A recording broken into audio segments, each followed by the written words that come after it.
माजी खासदार विनायक राऊत यांनी एक मोठा आरोप केलाय सरकारवर। कृष्णा आंधळेची हत्या करण्यात आली आहे असा गंभीर आरोप सरकारवरती केलाय विनायक राऊत यांनी।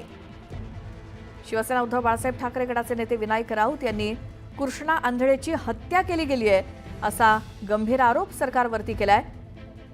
संतोष देशमुख हत्या प्रकरणापासून यातला मुख्य आरोपी असलेला कृष्णा आंधळे हा अजूनही फरार आहे। पोलिसांना त्याच्यापर्यंत पोहोचता आलेलं नाही, मात्र कृष्णा आंधळे हा त्याची हत्या केली गेली आहे असा गंभीर आरोप माजी खासदार विनायक राऊत यांनी केलाय सरकारवर। तो जो आंधळे नावाचा जो प्रमुख आरोपी आहे, त्या आंधळे हा खऱ्या अर्थाने ह्या पकडलेल्या आरोपींना खुनापर्यंत पोहोचवण्यासाठी मदत करेल म्हणून त्याची हत्या केली गेलेली आहे ह्या सध्याच्या शासनकर्त्यांकडून। पुन्हा पाहूया सकाळच्या 100 बातम्या। रायगडच्या पालकमंत्रीपदाचा मुद्दा मंत्री भरत गोगावलेंनी सोडलेला नाही। महाडचं ग्रामदैवत वीरेश्वर महाराजांच्या छबिना उत्सवाच्या वेळी दर्शन घेतल्यानंतर गोगावलेंनी पालकमंत्रीपदावर भाष्य केलं। वीरेश्वर महाराज माझ्या मतदारसंघातील देवस्थान आहे, आतापर्यंत मागितलेलं त्यांनी मला दिलंय, आता एकच इच्छा मागितली ती पूर्ण होईल असं गोगावले म्हणाले। मावळमधल्या पिरंगुटमधील राष्ट्रीय महामार्गावरील पूल मागील अनेक दिवसांपासून प्रलंबित होता। मुळशीकरांचं हे स्वप्न आता सत्यात उतरतंय। या पुलाचं काम मार्गी लागल्यामुळे मुळशीकरांना दिलासा मिळालाय। कोल्हापूर जिल्ह्यामध्ये झालेल्या अतिवृष्टी आणि मुसळधार पावसानं यंदा ऊसाचं आणि पर्यायानं साखरेचं उत्पादन घटलंय। मागील वर्षीच्या तुलनेत यावर्षी तब्बल 8.5 लाख टन ऊसाचं कमी गाळप झालंय, तर साखर उत्पादनात 13,29,000 क्विंटलनं घट झाली आहे। न्यायालयामध्ये नोकरी करण्याची इच्छा असणाऱ्यांसाठी महत्त्वाची बातमी। मुंबई उच्च न्यायालयाच्या नागपूर खंडपीठात शिपाई पदासाठी भरती केली जाणार आहे। महत्त्वाचं म्हणजे 7वी, 10वी आणि 12वी उत्तीर्ण झालेले उमेदवार या पदासाठी अर्ज करू शकतात। सांगलीच्या शिराळा तालुक्यातील रेठरे धरण इथल्या म्हसोबा यात्रेनिमित्तानं बैलगाडा शर्यतीचं आयोजन करण्यात आलं। या शर्यतीत 500हून अधिक बैलगाड्या स्पर्धकांनी सहभाग घेतला। या बैलगाडा शर्यतीत छत्रपती संभाजीनगरमधील लखन आणि चिक्या या बैलांनी मैदान गाजवलं। जगद्गुरू श्री संत तुकाराम महाराज यांचा बीज सोहळा 3 आठवड्यांवरती येऊन ठेपला। या अनुषंगाने नगरपंचायतीकडून नियोजन केलं जात आहे।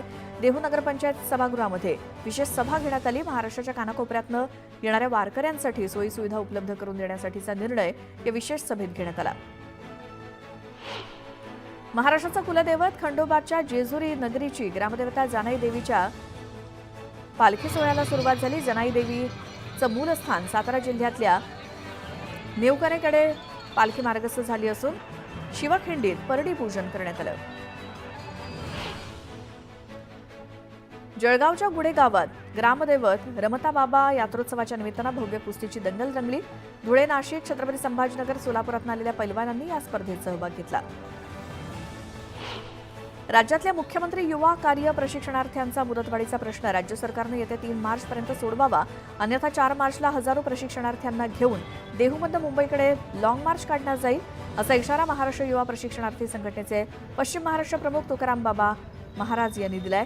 राज्यातील 1.25 लाख मुख्यमंत्री युवा कार्य प्रशिक्षणार्थी कर्मचाऱ्यांची मुदत संपली आहे, त्यामुळे त्यांच्यावर बेरोजगारीची कुऱ्हाड कोसळणार असल्यामुळे मुदतवाढीचा अध्यादेश काढावा अशी मागणी करण्यात आली आहे।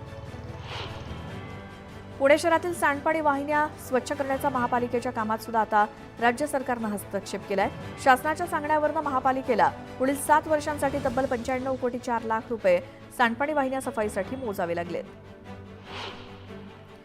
देशाचा परकीय चलनसाठा 21 फेब्रुवारी रोजी संपलेल्या आठवड्यात 4.758 अब्ज डॉलरनं वाढून 640.679 अब्ज डॉलरवर पोहोचल्याचं रिझर्व्ह बँकेनं जाहीर केलं।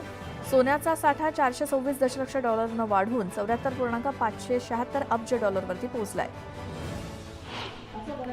लोकसभा आणि विधानसभेतनं निवडून आलेल्या सर्वपक्षीय खासदार आमदारांच्या सांगलीमध्ये ब्राह्मण समाजाच्या वतीनं सत्कार करण्यात आला। विधानसभा अध्यक्ष राहुल नार्वेकर आणि चंद्रकांत पाटील यांच्या हस्ते हा सत्कार समारंभ संपन्न झाला।